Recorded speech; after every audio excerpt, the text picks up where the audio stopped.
नमस्कार दोस्तों, मैं गौरव राजपूत और आज हम लोग बात करेंगे कि एनएससी और बीएससी पर जितनी भी कंपनियां लिस्ट हैं, ऑलमोस्ट 5000 कंपनियां लिस्ट हैं दोस्तों। तो क्या कैसे स्टॉक को सेलेक्ट करेंगे, कैसे चूज करेंगे कि 5000 कंपनियों में कौन बेस्ट है? क्या एक एक करना संभव है? संभव तो है दोस्तों, लेकिन उसमें बहुत टाइम लग जाएगा, बहुत एफर्ट्स लगेंगे। लेकिन आज हम लोग इस वीडियो में जानेंगे कि स्क्रीनर डॉट इन की वेबसाइट की हेल्प से, या उसका ऐप भी आता है, उसका ऐप की मदद से भी आप कैसे 5000 कंपनियों को फ़िल्टर करके उसमें क्वेरी कमांड डालेंगे, उसको डालकर कैसे कुछ कुछ कंपनियाँ निकालना है और हमको उसी में फंडामेंटल एनालिसिस करके बेस्ट कंपनियाँ चूज़ करना है। ठीक है दोस्तों, तो चलिए स्क्रीन पे चलते हैं। तो दोस्तों हम लोग आ गए हैं अपना स्क्रीनर डॉट इन की वेबसाइट पर और यहाँ हम लोग को लॉगिन करेंगे। दोस्तों लॉगिन करने के बाद ही इस फीचर को यूज कर सकते हैं आप। ठीक है, लॉगिन मान ले मैंने लॉगिन कर लिया दोस्तों। और यहाँ देखिए आपको लिखा आ रहा है क्रिएट न्यू स्क्रीन, इस पे क्लिक करना है। उसके बाद देखिए आगे क्रिएट ए सर्च क्वेरी। ठीक है दोस्तों, अब हमें इसमें क्वेरी डालना होगा। ठीक है, ताकि वह कंपनी को फिल्टर करके हमारे सामने दे सकें।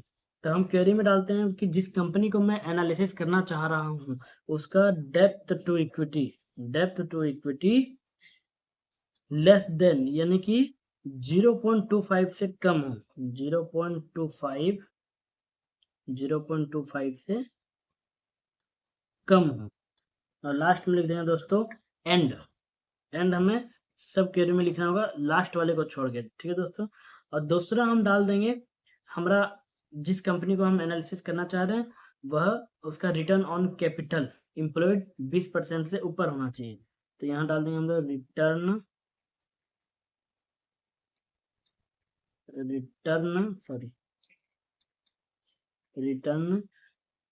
To return on capital employed. ठीक है दोस्तों, ये हमारा कितना होना चाहिए? तो 20% से ऊपर होना चाहिए, 20% से ऊपर होना चाहिए। फिर हम लोग लिख देंगे एंड। ठीक है दोस्तों, अब हम चाहते हैं कि जिस कंपनी का हम एनालिसिस करें उसका प्रॉफिट 200 करोड़ से ऊपर होना चाहिए। तो यहाँ लिख देंगे दोस्तों नेट प्रॉफिट। ठीक है, नेट प्रॉफिट ग्रेटर देन 200। फिर हम लोग लिख देंगे एंड। ठीक है दोस्तों, अब मेरा लास्ट क्वेरी रहेगा कि प्रमोटर होल्डिंग मिनिमम 50% से ऊपर हो। तो यहाँ लिख देंगे प्रमोटर होल्डिंग कितना होना चाहिए? 50%, यानी ग्रेटर देन 50% से ऊपर होना चाहिए। 50%। यहाँ हम लोग दोस्तों एंड नहीं लिखेंगे, लास्ट वाले में एंड नहीं लिखना है। अब देखिए दोस्तों यहाँ लिखा हुआ है, एक चीज लिखा हुआ है यहाँ पर कि only companies with June 2025 result, यानी कि क्या आपको वैसा कंपनी सर्च करना है कि जिसका 2025 में रिजल्ट आया है, जून 2025 में? तो नहीं, हमें ऑल ओवर रिजल्ट देखना है। ठीक है दोस्तों, तो हम लोग डायरेक्ट इसको सिलेक्ट नहीं करेंगे और रन दिस क्वेरी को क्लिक कर देंगे। अब देखिए दोस्तों आपके सामने बहुत सारी कंपनियां आ गई।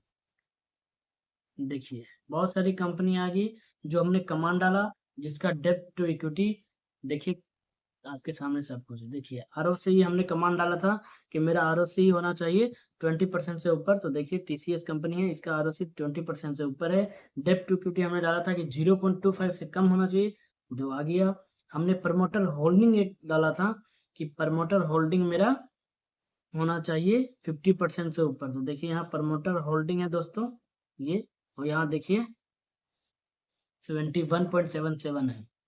अब ये सब कंपनी को हम सर्च करेंगे। अब हमें 5000 कंपनियों का टेंशन नहीं लेना है, अब हमें इन्हीं सब कंपनियों में सर्च करना है। फंडामेंटल एनालिसिस करेंगे, फ्यूचर के बेस पर एनालिसिस करेंगे, ताकि पता चलेगा कि कौन सी कंपनी फ्यूचर के लिए ग्रोथ होगी। ठीक है दोस्तों, तो दोस्तों आपने देखा कि किस तरह हमने 5000 कंपनियों में से कुछ कंपनियां फाइंड किया स्किनर डॉट इन की वेबसाइट की हेल्प से। हमें दोस्तों इसी तरह और भी अगर क्वेरी आप चेंज करना चाहते हैं, जैसे आरओसीई को 15% भी कर सकते हैं, आप इसमें आरओई भी डाल सकते हैं, और इसमें आप डाल सकते हैं कि कंपनी का कैश फ्लो ये भी डाल सकते हैं। तो उसी तरह आपका कंपनी आपको फ़िल्टर होके मिल जाएगा, और हमको उसी जो फ़िल्टर होके कंपनी मिलेगी उसमें हमको फंडामेंटल एनालिसिस करना है फॉर लॉन्ग टर्म इन्वेस्टमेंट के लिए। ठीक है दोस्तों, वीडियो अच्छा लगे तो लाइक कर दीजिएगा, चैनल को सब्सक्राइब कर दीजिएगा और बेल आइकन को दबाना नहीं भूलिएगा। नमस्कार दोस्तों।